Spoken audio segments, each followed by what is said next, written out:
all classes and their abilities explained in Dungeonborne.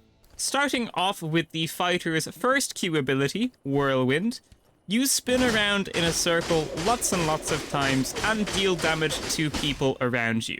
The way to counter this is to simply block.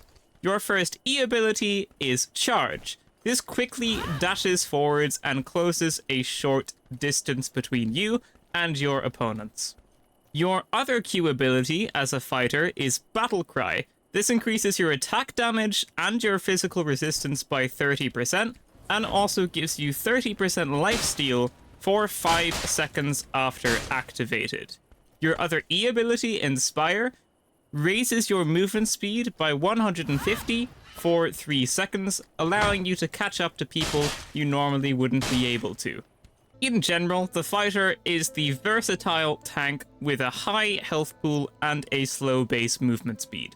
Now, onto the priest. Your first Q ability, Divine Guidance, creates an AoE which heals you and damages enemies after a short delay. This also has a very short cooldown, so you will be able to spam it if you have enough mana. Your first E ability, Divine Protection, applies a shield to you or a friend, depending on who you use it on. This gives you immunity to all damage for 3 seconds. Your other Q ability is Cleanse. This basically just heals you as well. You could use it on yourself or a teammate, but unlike the other healing ability, you can charge this to heal you or a teammate more.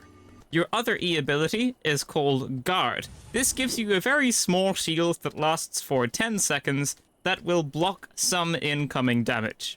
The Priest is the only class that is able to heal other classes, and so they are most certainly the healer or support class, as well as being very squishy and prone to being killed very easily. Then we have the Rogue. Your first ability, Petrifying Poison, will apply Petrify to either your weapons or your arrows, depending on what you are using. Once you attack an opponent with this equipped, it will freeze them for quite a long time, unless they take damage, in which case they will unfreeze. Your first E ability, called Vanish, will have to charge up, and then once charged, you can release it to go entirely invisible at longer ranges, but only slightly visible up close. Your other Q ability for the Rogue is Quick Blades. This fires out 6 daggers at a close range. It doesn't do a whole lot of damage, but it does cause a slowing effect for 3 seconds. Your other E ability, Swift Concealment, makes you go invisible immediately, but only for 6 seconds. The Rogue is the Assassin class. You're able to deal high amounts of damage extremely quickly, but you yourself basically have non-existent health, so you are very easy to kill if you are caught out of position or if you mess up. The Pyromancer is very straightforward. Your first ability, Pyroblast, has 2 stages. The fast stage, which hurls 3 projectiles at an enemy, or the charged stage, which hurls an AoE giant fireball at the enemies instead. It's worth noting that neither of these have a very big cooldown, so you can use them extremely quickly, again and again and again, assuming you have the mana. Your secondary ability is called Fire Blast, and this shoots out an AoE in all directions that deals a little bit of fire damage and pushes enemies back as well, to stop them from getting close to you. The Pyromancer is able to deal very high amounts of damage from far away, but if you end up being too close to someone and you don't have your E ability, you're probably going to be in a bad spot. For the Death Knight, your first Q ability is Soul Shroud. This slows enemies by 15% for 1 second, and then deals active damage around your character, as you can see. It does use a lot of soul energy, so you can only usually use 1 at a time, unless you get some more. Your E ability is called Grasp of the Grave, and it simply does a little bit of damage and then pulls enemies towards you. Your other Q ability, Soul Storm, is actually very similar to your previous one. It's also an AoE that does damage over time.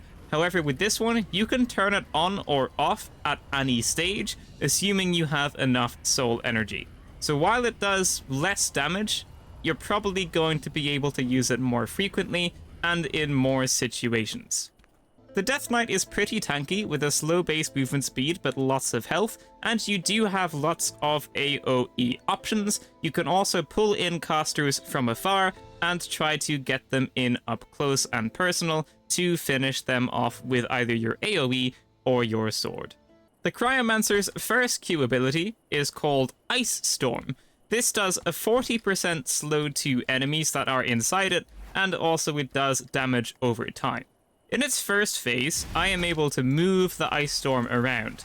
However, when it enters its second stage, it will explode and then start doing the slow effect and the AoE damage to opponents.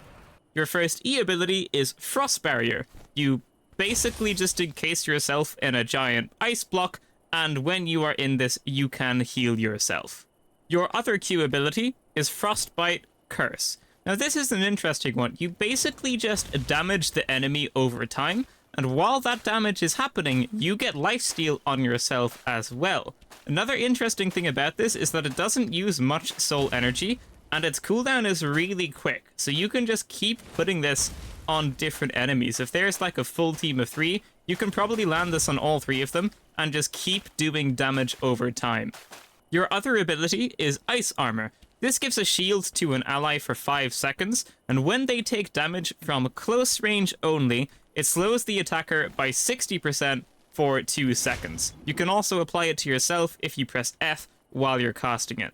The Cryomancer is going to be the tankiest out of all of the classes. You're also going to be very hard to finish off since you have a lot of lifesteal options and you can just heal yourself with one of your abilities as well. You're also probably going to be hard to chase down because you have a lot of slowing effects as well. Then we have the Swordmaster. Your Q ability, Psionic Blades, summons up to 4 swords, which you simply shoot at opponents to do a lot of damage. Your E ability, called Whirling Blade, shoots a sword out around you and basically just does an AoE for a good amount of time, which obviously damages enemies that are around you. Do note that both of these will use swords that are in your inventory, so if you don't have enough swords, you simply won't be able to use either of the abilities. The Swordmaster is heavily resource focused, but they are able to dish out very large amounts of damage in the right situations. It's hard to fight them at range because you can shoot swords at them, and it's hard to fight them up close because they have a close range AoE, making them extremely versatile in almost any given situation if you do have enough swords. Now for the Druid. Your E ability simply summons a Trent that will damage enemies instantly and then continuously attack every now and then. However, this Trent can be destroyed if it takes enough damage or if enough time has expired. Your Q ability turns you into a panther. When you're in panther form, pressing Q again will turn you back into a human. When you're in panther form, pressing E will do a jump attack onto enemies, which does a good amount of AoE damage. Also, while you're in panther form, you can just attack like normal, which is quite quick, and it does deal decent amounts of damage. Again, if I switch back to human form, then my E is going to be my Trent. The Druid is the caster or mage that's going to be able to have the most amount of survivability. You can run away from fights if you need to, and you restore your mana, or your version of mana, by attacking enemies. The Druid is going to be the caster that has some of the fastest movement, and also it has a lot of survivability, meaning you can chase down opponents very easily by switching to your panther form and jumping on them, or you can also run away from opponents by doing the exact same thing. Even though you are pretty squishy, your abilities allow you to kind of only go in for the kills when you really think the enemy is quite low. And just to give you a quick idea, since I didn't really mention it before, all of the classes that can use kind of swords and two-handed swords and crossbows are the Fighter, the Rogue, the Death Knight, the Swordmaster, and that's it.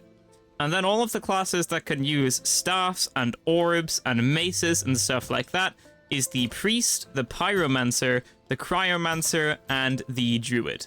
thank you so much for watching, ladies and gentlemen. That is going to be it for this video. If you liked it, leave a like, subscribe, and I will see you in the next one. Farewell.